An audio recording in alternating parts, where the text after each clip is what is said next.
each day I wake up and I ask myself the same question. Really, this is how it works. I ask, do I want to be on the right side of history, like to feel, righteous? Or do I want to be on the side that really changes history, that makes a change in the place that we live? When we say you don't understand our reality, this is what they don't understand.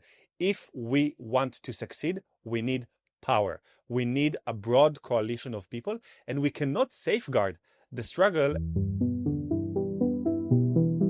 Hey everyone, I'm Sally Abed. And I'm Jess. And this is The Long Answer, a deep dive into the hardest questions around Israel-Palestine. Niar lakmus.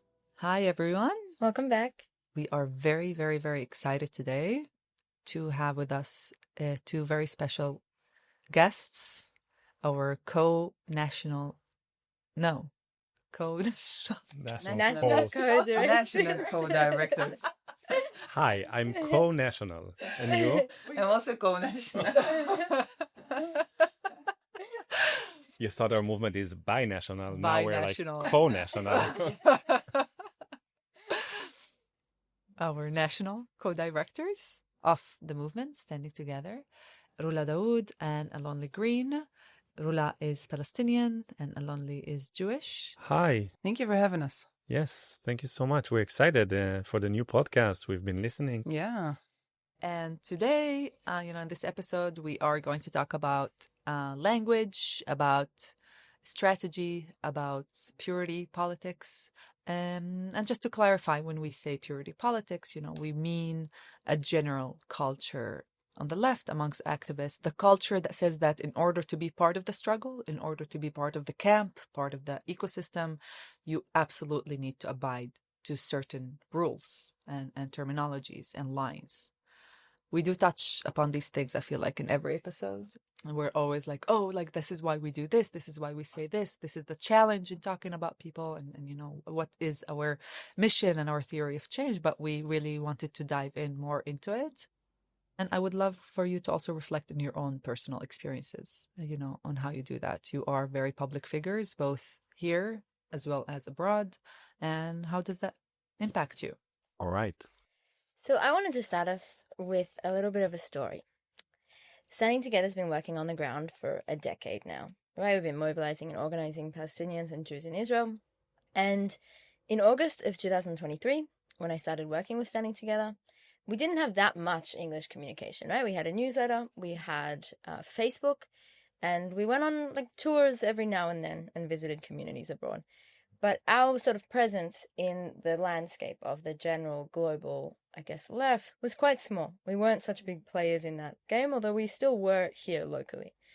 And we decided that our voice was really important abroad as well. So we opened up an English Instagram account in October of 2023. We opened the account on October 1st, and on October 6th, we had 200 followers.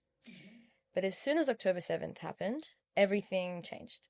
We were working really hard to also get our voice out, but people were flocking towards us because we were offering a voice and messaging that was new and that people weren't seeing in many other places. And our presence online and in the world just grew massively, right? As we all know. And a few months later, in January 2024, after months of working around the clock, I think none of us had taken a day off. If anything, none of us had taken an hour off at that point. PACBI, which is the Palestinian Campaign for the Academic and Cultural Boycott of Israel, released a statement calling to boycott Standing Together. And the main messaging of the statement was that Standing Together is an Israeli normalization outfit that seeks to distract from and whitewash Israel's ongoing genocide in Gaza. So PACBI's main issue with Standing Together was about normalization, which it claims is about presenting something that is inherently abnormal, such as oppression or injustice, as if it were normal. So in the case of Israel, they say it's making the occupation, apartheid, and settler colonialism seem normal and establishing normal relations with the Israeli regime instead of supporting a struggle led by indigenous Palestinians.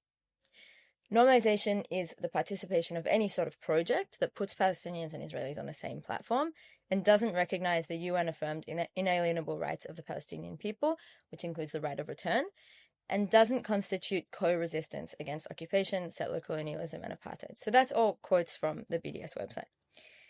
And the thing is that instead of criticizing our actions and what we do on the ground, PACBI pointed to very specific social media posts in English and spoke about like them not being satisfied by the language that we used, and that being enough to call us out and call for people to boycott us. It was saying that we serve a key role in Israel's international propaganda strategy, seen from our sudden efforts and visibility abroad to get the world to engage with complicit Israeli narratives. While we had spent the past few months trying as hard as we can to mobilize and organize people in Israeli society against the annihilation of Gaza. And getting beaten by the Israeli police or persecuted by the Israeli government that they say we're serving. Exactly. And being jailed by the same police.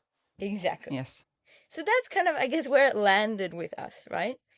And obviously, I think for most of us could say, you know, they're right in some ways. Like, we don't necessarily satisfy the language that they want us to use all the time. We don't necessarily condition political conversations around these inalienable rights. We don't talk about the right of return as much as I think they would like us to. And we don't start every sentence with Israel being an apartheid state. But I think what we wanted to ask you is, do you see any valid criticism in this report, in the things that PACBI and BDS are saying about standing together? This episode is not a response, to the statement, but just like to discuss what it means. I think that I understand their criticism about the terms and language they want us to use, and we can admit we don't always use. But I was so surprised and even shocked to read some of the very wild accusations about us being an arm of the Israeli propaganda, about us serving the Israeli government. And I remember it created a lot of discussions in the movement. I was asking myself, okay, so there is the possibility to correct our language, go towards the direction of saying what people abroad want us to say, because I do believe in what the international pro-Palestinian movement says. I agree. I really agree with that. I think there's apartheid. I think that there is a historic project on this land to oppress Palestinians and to ethnically cleanse them. I think there is, a right of refugees to return and to live in their own homeland. I believe in those things. I'm not against it. I actually am part of this struggle. At the same time, I believe that in order to change the reality, I need to have a strategy. And I need to convince the people around me, and I need to be part of the people around me, and I need to be able to build enough power, because otherwise my word's worth nothing. And I don't believe in just saying what I have in my stomach. I believe in building a movement to change this reality. And both things exist at the same time, and it's tough to navigate. So I think here it's important to say that whenever we met in the course of these 2 years, whenever we met with the criticism about our words and language, it did create a dilemma with us. And I think we understood that this dilemma is whether we need to obey those people that expect us to just slam the Israeli society, to just shout truth on the Israeli society, to condemn our society, the people we live with, or to just curse reality, or we need to do the tough work of just inserting ourselves even stronger into the society, speaking with people, listening to the tough things they have to say to us back, which is very different from the things people say abroad, and to try and convince people and change people's mind, and to speak with even, I will give you the toughest example, to speak with soldiers. It was one of the most challenging and difficult tasks, certainly for Palestinians in our movement, but also for the Jewish leftists in our movement. Imagine a year and a half into the genocidal war, when we already know the extent of the annihilation in Gaza and the killing, and we can't even understand how come a pilot that is flying a jet above Gaza keeps on dropping bombs and killing family, even though he knows already how many people he probably kills within each bomb. And then to choose To talk to him. to talk to him. You cannot convince this person if you tell him you're a genocidal maniac monster. Okay, that's one option. The second option is think about what you're doing. Think about not only how you're annihilating, kill 20 family members in one bombing, but also think of what does it do to you, to us, to our society. There are things to think about. There are things, the points that you can try and convince. And again, I would choose this task over And it was just... effective. It was And it the was effective. largest. And then if people abroad want to ask, if we strip it again, what is the task? What is the responsibility that we choose to take upon ourselves as a grassroots movement of Jews and Palestinians within a society, which is the Israeli society? Then this task is to change the reality through our society, with people, not to take ourselves outside of the society and speak to the society from the outside, or not even speaking with the society. Our role is to convince people. And for that, this is the strategy and not the words. For me, it was hard because I felt like it was just, it sounds childish, but like unfair. Yeah, it is unfair. I just felt like it was purity politics at its best. By the way, I think some of the criticism is valid. You know, I do think that a lot of expressions and things that we say are stuff that we criticize. We criticize them ourselves. We self-criticize all the time, right? I do think there are valid things that we say sometimes that are off and that don't represent me sometimes. Rula, again, any valid criticism?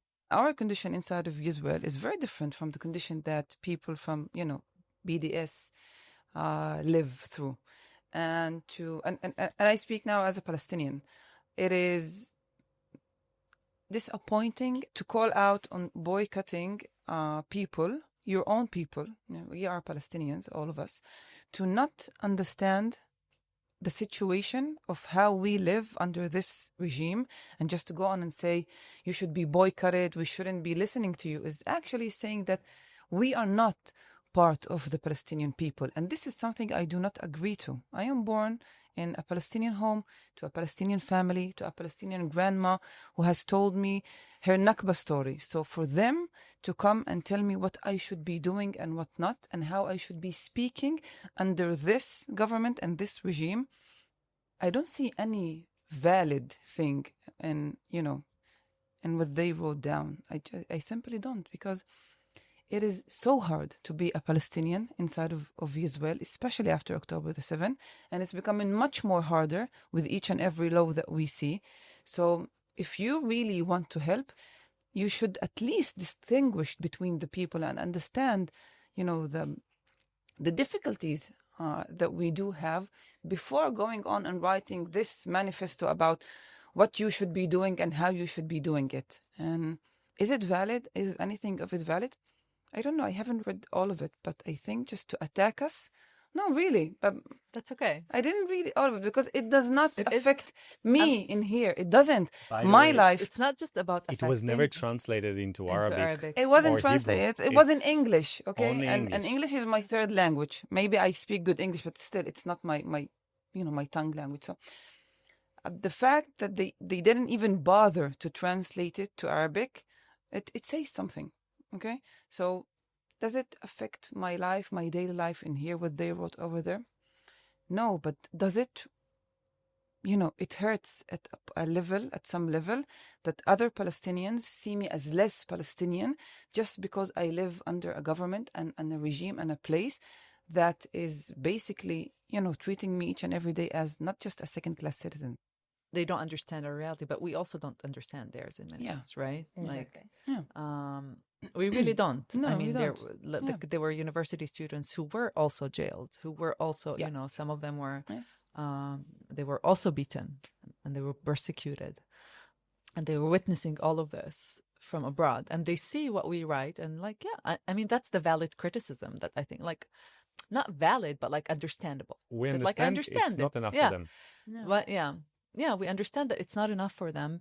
And I do think that, talking about the historic justice, about the right of return, about the settler colonial, history of Israel and Zionism, there is space for that in the world, in the Palestinian movement. I think, that's important even, And we need to also understand that. I think our contention is with the fact that they need to distinguish between their mission and ours. I think we should respect the movement abroad that fought It's still fighting. and still fighting very, very hardly in these 2 years. They managed to mobilize millions of people for the Palestinian people. This is an amazing achievement. They managed to push their governments, some governments in the world, into taking action. Maybe it's not enough. Maybe they would want to see more achievement, but they have achievements. And just, asking, should a person stand in solidarity with an oppressed people going through genocide? The answer is yes. And they did it. They were doing something humane in an unhumane moment. And I think I have only respect towards this movement, and I see myself as part of it. To see like the mass mobilizations around the world, like in not just like in London and like in New Zealand, like in Auckland, like just everywhere around the world, to see that it's a miracle. It's I think this is a moment of deep appreciation of so many people around the world, just taking a stance. And I do think people around the world don't only do it because out of solidarity. I really believe that what is happening in Gaza is something that is a crime against everyone's humanity and everyone's morality. I think that's why people are taking a stand and like almost feeling responsible to go out and not just out of solidarity. And that's incredible. I think that's extremely powerful. The movement itself, people going out to the streets, mobilizing millions of people, as you said, it is an honor to see so many people go out in the streets and demand an end to this atrocities and, a change and a stop to what's happening. Rula, how does it make you feel that, I don't want to say a large, actually, like a fraction of that, or some parts of that, resist you being part of that with what you do? Experiences that you had, any instances that you care to share with us? The first time I understood, the huge difference between us in here and people abroad was a few months after October the 7th. There was one instance where I sat down with Itamar. Both of us went to the US. Itamar Avner is a part of the leadership of Standing Together. He's a Jewish Israeli. And we went on a stage and they said, now we have people from Standing Together, a Jewish Palestinian grassroots movement is going to speak to us. And then I went on the stage first. I am white, my kind of skin color is much more whiter than Itamar. He's more brown. And he is more brown than me. He's more Arab looking. Yes, exactly. And someone stood up from the audience and immediately she said, go back to Europe. She said, go back to Europe. And I sat down there and I was like, please give me a passport. And I just laughed and I was like, I am the Palestinian one. He is the Jewish one. And everybody else laughed and she was very much embarrassed. And it made me understand that their politics, that was in the US, is very different from ours. But their reality is very much different from our reality. Like the way they see people, how identity and stuff like that is very much different from what we live, in here. Because our fight is not on the color of your skin. It does not identify me whether I'm black or white. This is not how we see it in here. And they wanted to reflect all of that, back to us. And it made me understand that in many places where I sit down, people don't really understand what we are going through or what we are doing. And this is why they speak about things in a certain way or want to hear from you a specific thing that you cannot really relate to or explain. And again, in other lectures, it made me understand that we need to speak more about our reality and what we do in here because people don't really understand it. But can I take it a bit one step further in the sense that... But I think I do have something important to say to that. I know it's... Go for it. Okay. My problem is that when you root your politics only based on these pure ideas and the pure language and the search for the purity, then not only that you could becoming, criticizing of movements on the ground that are trying to end the occupation, to fight the apartheid, to fight genocide, to convince people. Another thing is happening, and it is that your politics, even in your own reality, your own world, I'm not saying the wide movement, but some parts of the movement, is seeing this reality as a zero-sum game. It can bring you to support Hamas. It can bring you to say, by any means necessary. It can bring you to politics that supports kidnapping children and families from their beds on October 7th and massacring Israeli citizens, saying that's a glorified resistance, and we support it. And I think that if your politics only diverts from the question of the textbooks and the ideology and what's pure and right, then you miss reality eventually, and you don't see the complexity in this reality. That's the extreme of the purity politics. Yeah. I do think that most of it is less. Yeah, I'm saying it's a minor fraction of the movement, but it exists, and we need to address it. Just to play devil's advocate here, and also advocate for what I actually think. I think a lot of people will hear you saying, like, you don't understand the reality. If you're too much in textbooks, then you're not focusing on the reality. You don't understand the complexity. You don't understand this.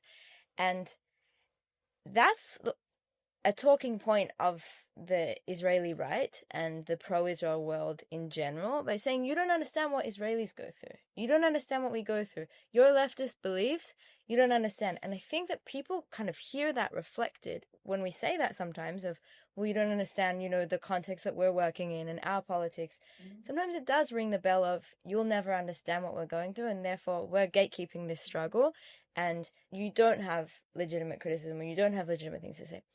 What do we say to that? How do we, what is your answer to that, actually? It makes me angry to hear you say that, because it is not true. We're not trying to safeguard the struggle or to say who's in, who's out. It's quite the opposite. We're trying to say we need to build power. If we want to change this reality, we need enough power of everyone that can help to be part of the mission, to be part of the struggle. And more than that, it's not that we're trying to say you don't understand the reality. The only thing we're asking is to keep your humanity towards everyone, and not to say that my humanity stops at my football team that I support, and it means that I'm against the other football. It's not a game. It's but not sometimes sports. we do tell people they don't understand. No. Humans. We just did. Humans deserve to live on this land safely, and no matter who they are. And I think that this is what I ask. I don't ask you to not hold your ideology or your values, but supporting something that is not moral. I think this is something that I put a stop. Maybe I got misunderstood. It wasn't. It wasn't necessarily a criticism of the fact that we sometimes say we have a different context. Mm-hmm. It was basically highlighting that the Hasbara pro-Israel world uses that as a way to silence people, and says you don't understand the reality on the ground. And so when we but the difference between us and right wing or Israeli Hasbara is the fact that when we say you don't know our reality, we do not whitewash Israeli crime wars. It is not. We speak about what it is really to live under this government, under the Israeli government, inside of Israeli society. We speak about what it means to be under military control in the West Bank and 2 years of genocide in Gaza. We say all of that, but then we also talk about what must be done in here as a movement that wants to change, that is a resistance to this government. So we do not speak of look of how many rights do we have, and look how gay people live happily ever after in Israel. This is not our speech. This is not how we hold, when we talk about you do not know how we live here. We say you don't know the reality because you don't really understand how bad the injustice that we do have, the discrimination between people inside of here. But despite all of that, we are a grassroots movement of people who demand to change. And then we speak on how we want to change, our reality. It's a huge difference between us and Israeli Hasbara. No, come on, Jess. But we know that. Yes, people don't. But then people, when they talk to you, they get stuck on that part. They just want to tell you, you speak the same way as the right-wing people speak. But no, we don't. Because they're saying, your problem is you're not recognizing settler colonialism. And so you're saying, yeah, but you don't understand my reality. And they're saying, you don't understand your reality. Mm-hmm. Yeah, I love when they don't want to tell me how to speak. I want to and give what you to an do. exercise back to roll it to you. Let's say we want to organize a huge rally against the occupation and against the apartheid, against the daily attacks of soldiers and settlers during the olive harvest season, which is right now. Every day we go to the West Bank together with Palestinians there to do some protective presence and actually help in the harvest to farmers and Palestinian families. And we want to do a huge rally to say enough is enough, no more apartheid, no more occupation. But then a lot of people that would want to come define themselves as Zionists. I think a lot of the Israeli society don't even ask themselves if they're Zionists. It's like something transparent in the Israeli society. You're being brought up It's a as synonym to Zionist. Israeli. Yeah, it's an equivalent thing to say you're a Jewish Israeli, I'm a Zionist, because people grow up like this. People don't think if they are or not. It's not something that it's part of the daily dilemmas you have in your life. Should we say only anti-Zionists are allowed to come to the protest, to the rally, or we should say every person that is against the apartheid, every person that is against the occupation, every person that agrees with us that we need to pursue safety to Palestinians, to resist the settlers' violence, to resist the occupation and daily violence of the soldiers in the West Bank, you are welcome. I think this is something that they don't think about. When we say you don't understand our reality, this is what they don't understand. If we want to succeed, we need power. We need a broad coalition of people, and we cannot safeguard the struggle and say the only ones that are allowed to enter to the camp, to the struggle, to the rally are people that define themselves ideologically in a way that they don't even think about in this sense. So this is the thing we're trying to say. Our movement, we think about those things. People that are already with us, we have our minds more open. We are a few steps into the struggle than the normal society. But the normal society, they just don't ask themselves those questions, but they can be convinced. No, I agree with you. I think Jess is talking more, like, I think your point, sorry if I'm trying to, is not on, obviously she agrees with Yeah, but she you. wants to challenge. People want to know if we're Zionists or not Zionists. Of First course, of all, Palestinians and Jews working Jess together. visibly angered Alon-Lee, which is awesome. I think I visibly anger on the often. But I think what you were saying, from what I understood, it's not that the difference between us and the Hasbara, the propaganda machine, is actually, is not clear to people. But I think our response to criticism can be similar to that of Hasbara. I think that's what Jess is trying to say. And that's valid. I could, I accept that premise. And I do think that, we can get defensive. We can get like, because we care about our work. And, when you're, and I think we are the most critical of our own work. And I do think that we gladly accept criticism from everyone. Really, I do think we accept criticism. But I think that's different from being canceled and like deemed, just illegitimate. And I think that's the difference. And that's why we are defensive. We are people. We are human. We work very hard. We sacrifice a lot for this political project. And yes, our responses are human and sometimes not accurate. Let's move on. Rula, you remember when we were supposed to do like a webinar with Gabor Mate? Yes. You remember that? It was cancelled. Yep. Gabor Mate is a Canadian physician, an author. He's basically a guru of children and especially, trauma. He is Jewish, the son of Holocaust survivors. And, he has been a very prominent voice against the occupation, the apartheid, the siege, and more particularly against a genocide in the last 2 years. And we were very excited to have him and really talk about trauma, but also in the context of Israelis and how we can mobilize them around that. Literally, that was the happiest day of my life. It was like of my political life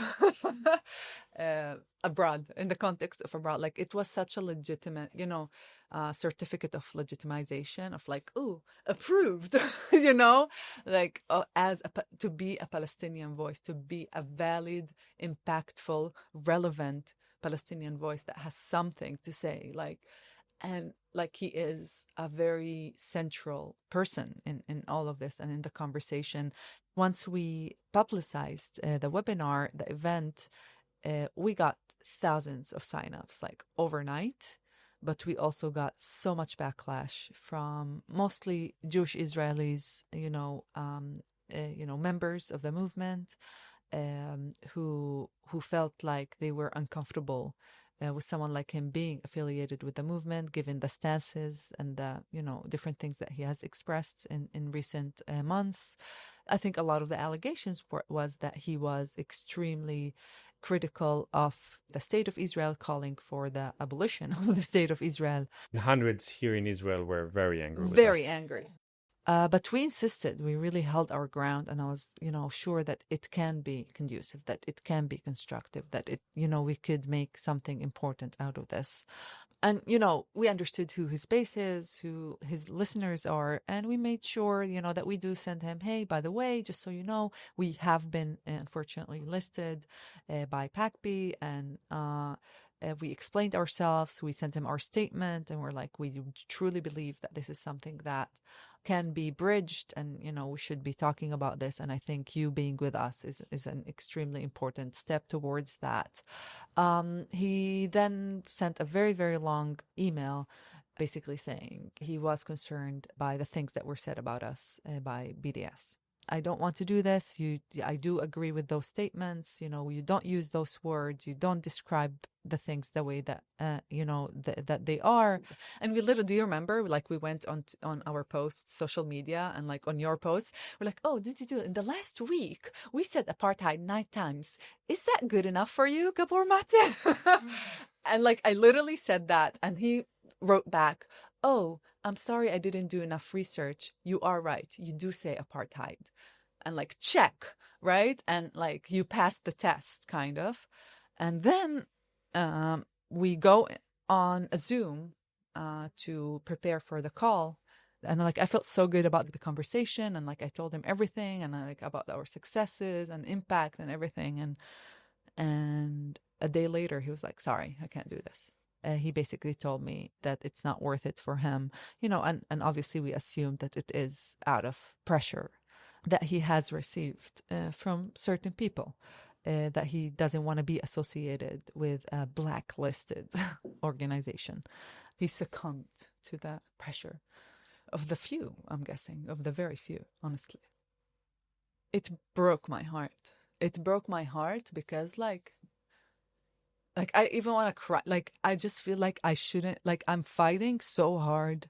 We are fighting, Rula and like everyone around us, like amazing Palestinian women and men within the movement. And also just Palestinians in Israel fighting so hard to be legitimate, to be legitimate citizens, to be legitimate doctors, lawyers, activists, council members, politicians, public figures.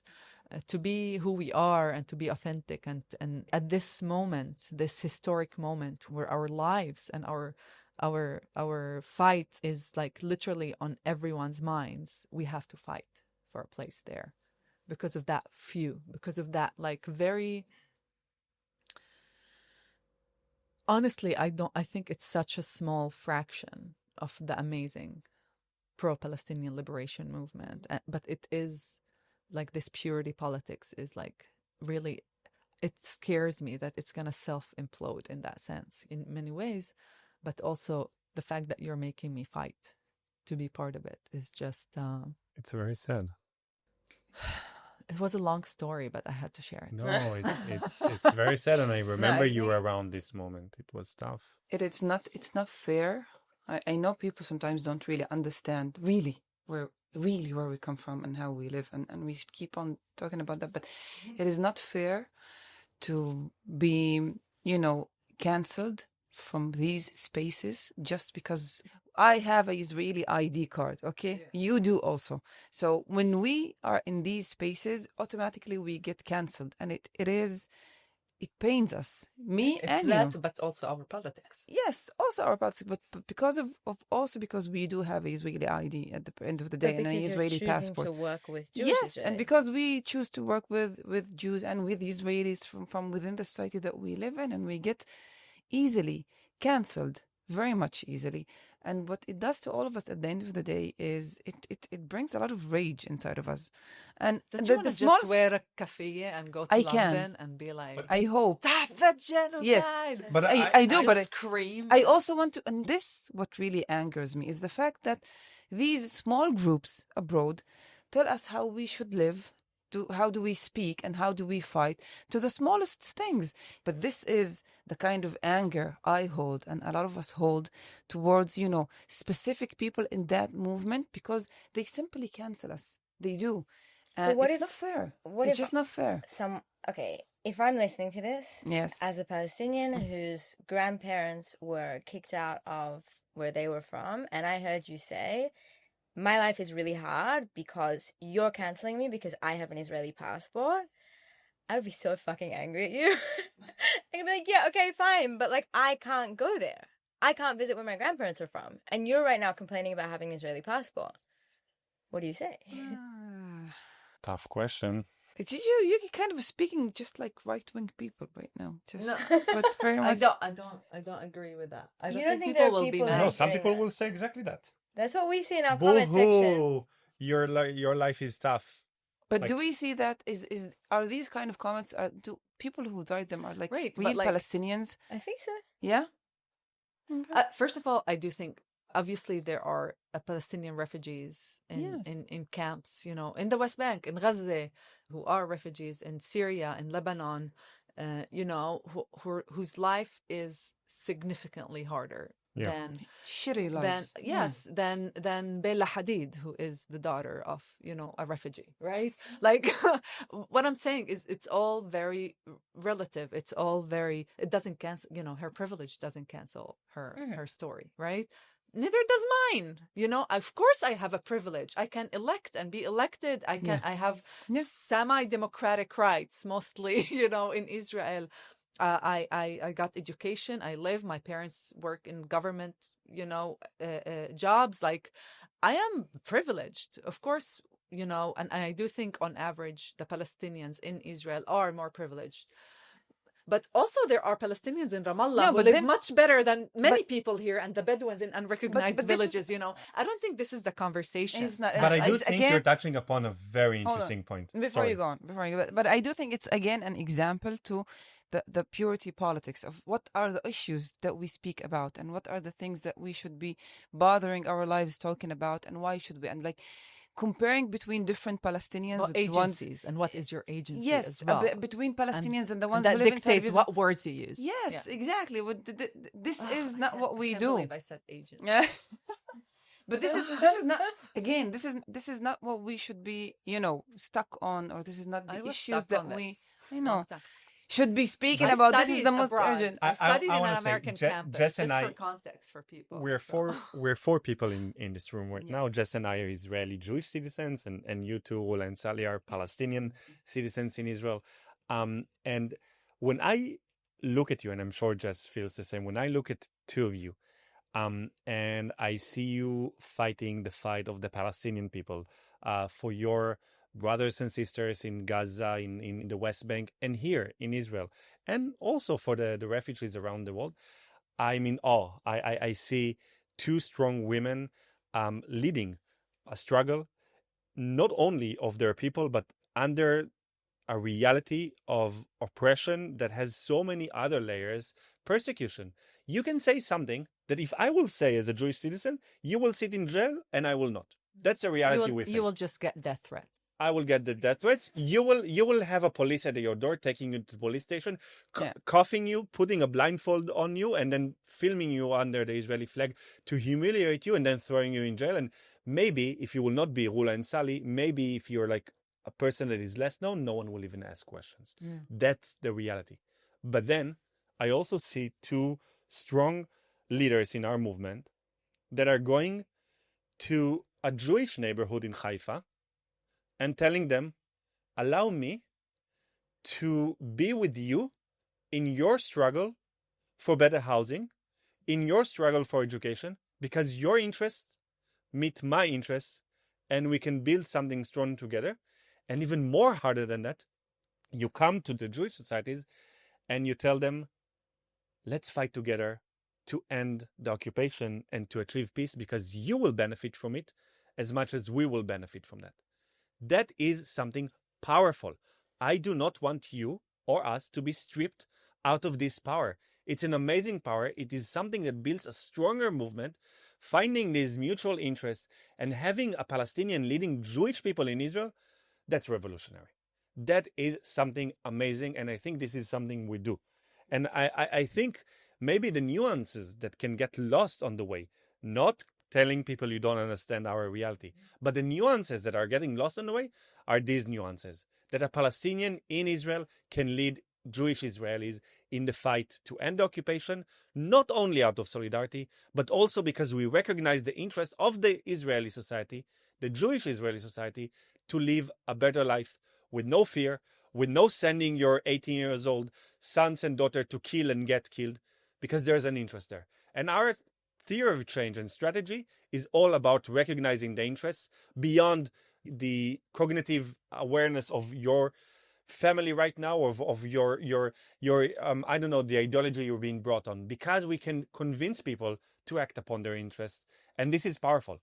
And I think this is something that I would wish the world to see and understand, and to understand that there's something so strong about your struggle, which is, yes, it's difficult. It's extremely difficult to be speaking to a soldier. Maybe it's asking sometimes too much from you. But you do that and then something change, and that's worth it. It's easy to say that. It's easy to portray a Palestinian hero. Not easy, but like easier than portraying, a Jewish Israeli hero. Or, bravery of, I'm not trying to make this cheesy, you talked about us. But I see my Jewish partners and you, Alon-Lee, truly getting a lot of hate from your own society and giving so much love back to your own society consistently. I think it's much easier to just stick to purity politics and not to the nuances, and just refuse to be part of your society, relinquish your ability to change it. And that also means that you're giving up your love for your society. Like, you don't have to love them anymore. And I think the fact that you insist on building, a change and your own legitimacy within your own society that is currently not understanding, much of it is not really understanding that what you're doing is for their own interest. And then you're getting hate from the other side. Yeah, try to, on the fact that you are loving your own society. try just to read a normal post comments on Instagram. It will be Jewish Israelis calling me a traitor, a Hamas supporter, wishing my death, and international saying leave Israel, go back to Europe. But also a lot of love.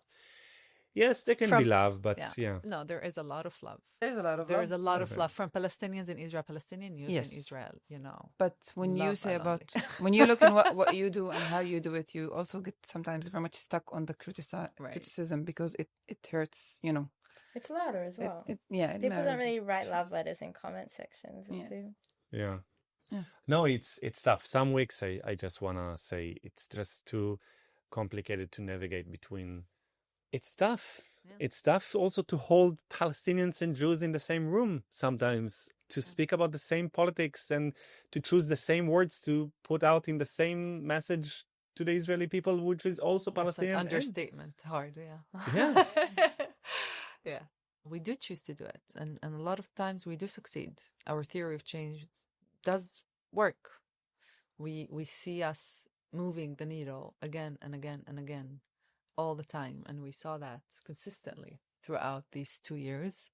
I think we should explain how. Why? Do you want to talk maybe a little bit About about the success. how our theory of change, how our, politics of interest, not politics of purity. What did that look like practically? Numbers-wise, people joining, demonstrations, success with the government. The very first weeks after October 7th, we looked at polls and we understood that among the Jewish society in Israel, around 4% supported what we said. And it wasn't allowed to go to the streets and demonstrate it. The police forbid that. It wasn't possible to write or post a video of what we say without being, without getting death threats in return. But month after month after month, we went to the streets. We went to speak with people.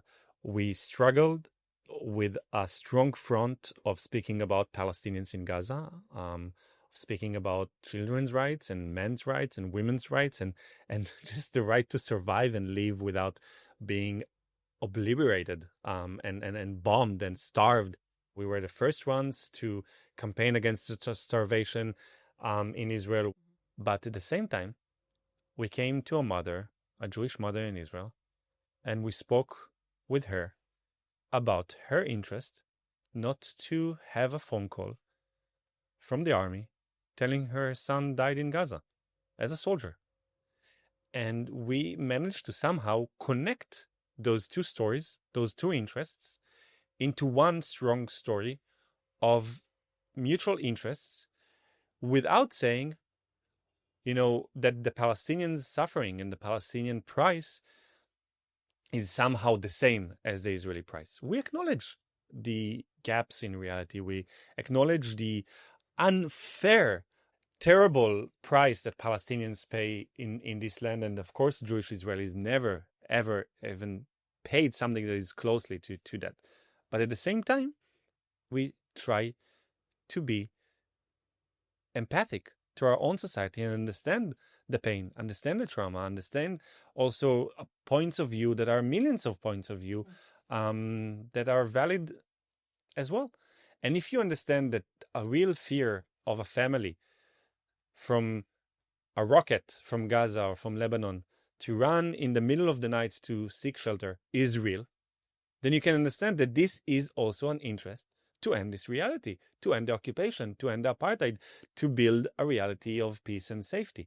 And I think this is something that we really managed to act upon for Therese. Say stop the starvation, say that this is genocidal war, saying that 20,000 children have been killed in Gaza and this is something we demand to stop, but at the same time saying that we demand safety and that the only way to safety is by ending the occupation and achieving Israeli-Palestinian peace. And slowly but surely, we managed to build a majority of Israelis demanding to end the war, not on solidarity with Palestinians, but upon self-interest. And it was important. If the majority of Israelis say, I don't want to continue that because I don't want my son to die in Gaza and I want to have the hostages back, maybe it's not perfect, but it is good enough to end this reality. A year after, and yes, a year is too long, I know that, everybody knows that, but a year after October the 7th, with this government and the bombing on Gaza still happening, people started speaking our language. Like you started seeing the signs that we held, 2 months after October the 7th, other people holding it. People started speaking about kids that were killed in Israeli bombings. And you saw a lot of people coming with you and, demanding you to take that sign. Like they wanted to speak about what was happening in Gaza and they wanted to speak about what should be happening. And that voice became, in each and every month, bigger.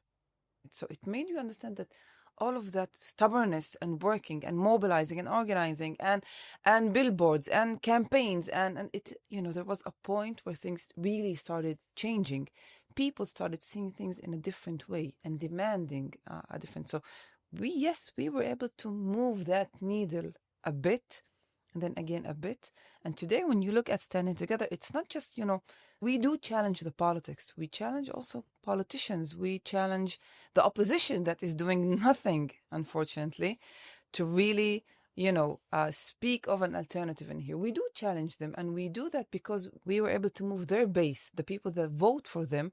So these people put pressure on their own politicians, demanding them to stop speaking the same languages as the real far right-wing people that we have in the government. So this is the kind of change we were able to do. And we were able to do it because we didn't hesitate, not in Tel Aviv, not in Haifa, not in Jerusalem, not in any other place, speaking about what's really happening, what should be happening, and how ending this genocidal war is in the benefit of both of us. Okay, both people living on this piece of land. I think you said something very important. We were able to somehow grow support within both Palestinian public and the Jewish public. That's like insane. Yes. It's crazy. We were able to grow as a movement, but also like grow, not like disproportionately, like in one public, like the Palestinian one, like we were able to grow, like period, like in both publics. And I think one of the main milestones of success that we had was when we had, like, was it in June when we had the protest with the hostage family, like forum and the peace anti-occupation organizations. And we were able to like put them together on one stage. That was in June, right? That's insane. June this year, yeah, but that's very long. What? That's like a year and a half after. Still. Yeah. Still, that's theory of change. Theory of change but takes time. Like moving the needle is not like, moving the needle is, it can take 18 months. I just want to say more in general, like you both said it. We, first of all, as a movement, have very, very, very close monitoring of like the pulse, of our societies, of the public that we want to organize and convince and mobilize. Like we truly try to understand where they are, where they stand, the emotions, the fears and the interests, and where they want to be. And I think we take that very, very, very seriously. And I think, Rula, you said it, we are stubborn. We are relentless. We are relentless. We try everything until something actually, works, and we keep trying. It is obviously mainly the theory of change, but it's also about the organizational culture and the culture of solidarity and the culture of self-criticism and correction. And I think also, like, we're people. We're human beings that, like, sometimes say things in ways that we would prefer not to say, or do things that we actually would prefer to do something else. And I think that's part of organizing and movement building, is that tension between like what you want to do in that moment and what you think is right in that moment. Sometimes there's no tension, sometimes there is a tension, and I think we're constantly trying to figure out how to get around that and how to be as strategic as possible. I think like for me at least, October the 7th changed many things. But one of the main things, each day I wake up and I ask myself the same question. Really, this is how it works. I ask, do I want to be on the right side of history? Like when people in 10, 20 years look back on what happened in here, like, do they want to feel, righteous, that they like stood, said, all the right things? Or do I want to be on the side that really changes history, that makes a change in the place that we live, that really affects the lives of people? Wow. And I choose to be on that side each and every day. I don't want And it's messier. Oh my God, goosebumps. That's And like a quote. It's messier, yes. So this is how I do it, because we've been in 2 years of hell. It's been so hard for all of us on many levels, and it is not easy to stay on the ground and to keep on fighting in a place where you see all of the bad things, the fascism, the racism, like the killing of people, daily killing. So you need to hold into something, and this is what I ask myself each and every day in the morning, and this what gives me, okay, so today we do this again, tomorrow I wake up, so today I do this again. It works for me until now. So hopefully it will continue to work for you too, for a long time. Thank you for sharing and for being with us. Thank you so much. This show is produced by Yoshi Fields and music is from Epidemic Sound. Please like and subscribe wherever you listen. And if you have a question for us, feel free to email us and we might even bring it into the show. Our email is podcast@standing-together.org. We've also put it in the show notes. We'd really love to hear from you. And if you'd like to support the podcast, feel free to donate to Standing Together. You can find the link in our show notes too.